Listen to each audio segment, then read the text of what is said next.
সকালের কল চলছিল রোজকার মতো। হঠাৎ কে যেন ফ্ল্যাটের দরজা খুলে ভেতরে ঢুকে পড়ল।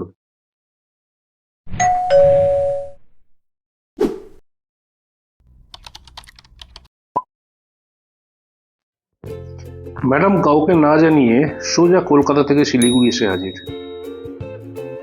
এরকম অবস্থায় আমরা ঠিক করলাম কোথাও ঘুরে আসা যাক। তাই আর বেশি দেরি না করে অফিসের ব্যাগ নিয়েই বেরিয়ে পড়লাম। কিন্তু কোথায় যাব তার কোনো ঠিক নেই। যেতে যেতে আলোচনা করতে করতে ঠিক করলাম ডুয়ার্সের দিকে এগোনোটাই ভালো হবে।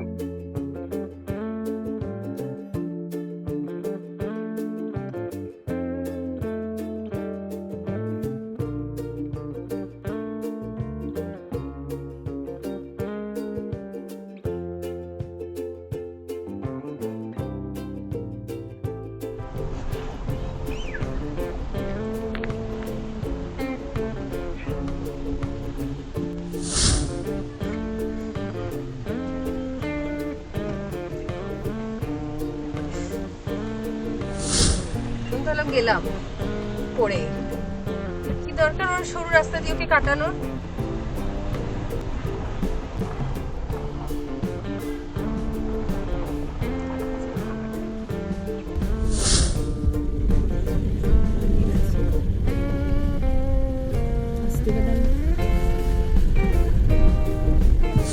যাতায়াতে বেলে সাহস পাচ্ছে, মোটেও ভালো নয়।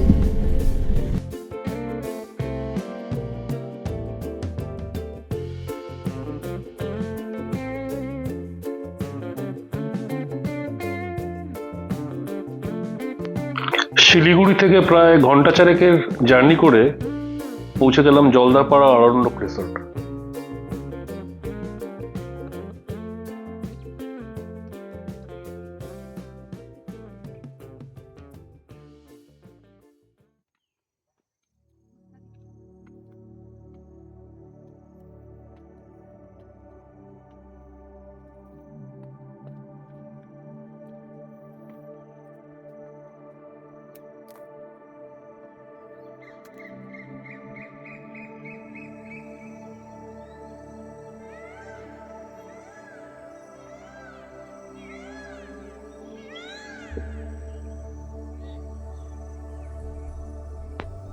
এই রিসোর্টের ঠিক পেছন দিয়ে বয়ে গেছে সিসামারা নদী।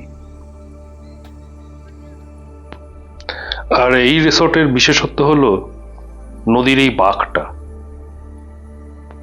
মোটামুটি সবকটা ঘর থেকেই এই বাঁকটা ভালোভাবে দেখা যায়।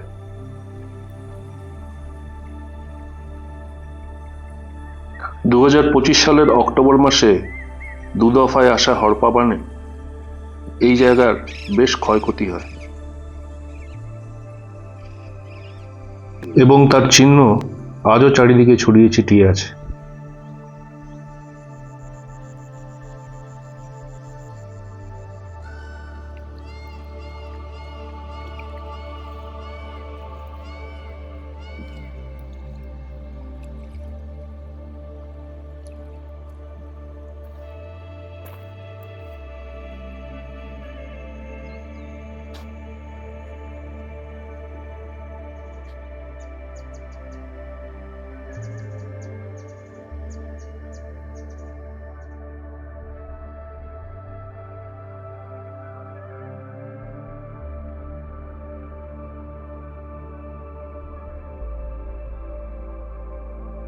আজ মনে হচ্ছে অনেক সময় প্ল্যানিং ছাড়াও ভালো কিছু পাওয়া যেতে পারে,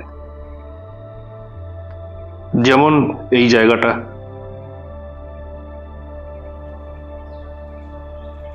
একদম শান্ত নিরিবিলি,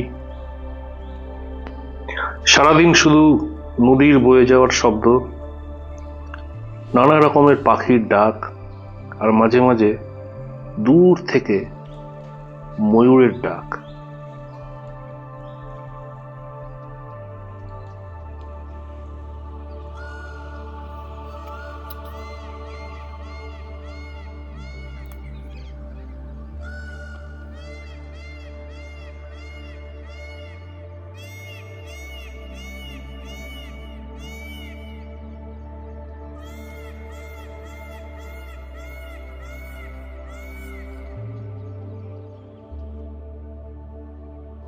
পলাশ ফুলের গাছগুলো চারিদিক বেশ রঙিন করে দিচ্ছিল।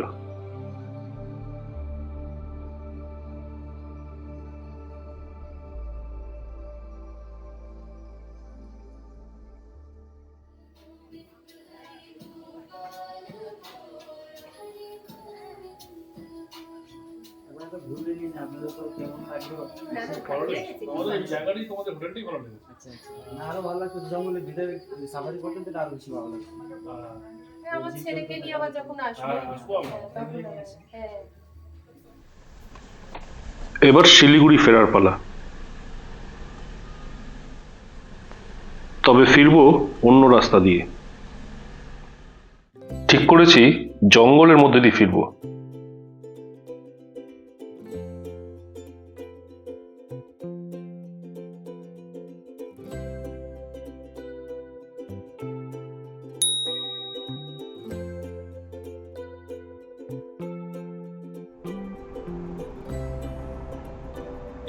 কুচবিহার থেকে হাসিমারা, জয়গাঁও বা শিলিগুড়ি যাওয়ার সময় বহুবারই জঙ্গলের পথে যাতায়াত করেছি। এর মধ্যে বেশ কয়েকবার হাতি আর বাইসনও চোখে পড়েছিল। জঙ্গলের মধ্যে এই রাস্তাটা প্রায় 11 কিলোমিটার লম্বা এবং বেশ খানিকটা অংশে কোনো মোবাইলেরই নেটওয়ার্ক পাওয়া যায় না। তাই সন্ধ্যের পরে এই রাস্তাটা অ্যাভয়েড করাই ভালো।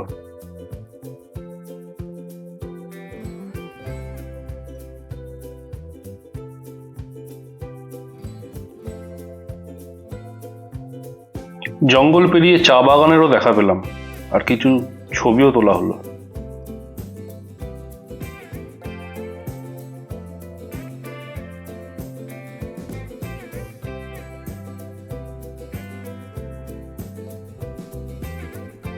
নদী, জঙ্গল, চা বাগান সবই তো হলো, তাহলে পাহাড়ি বা বাদ থাকে কেন?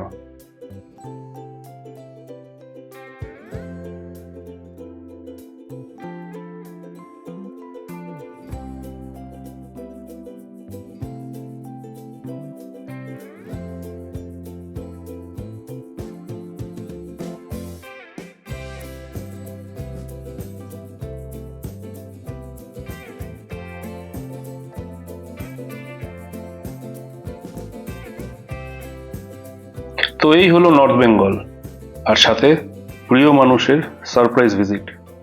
আর কি চাই?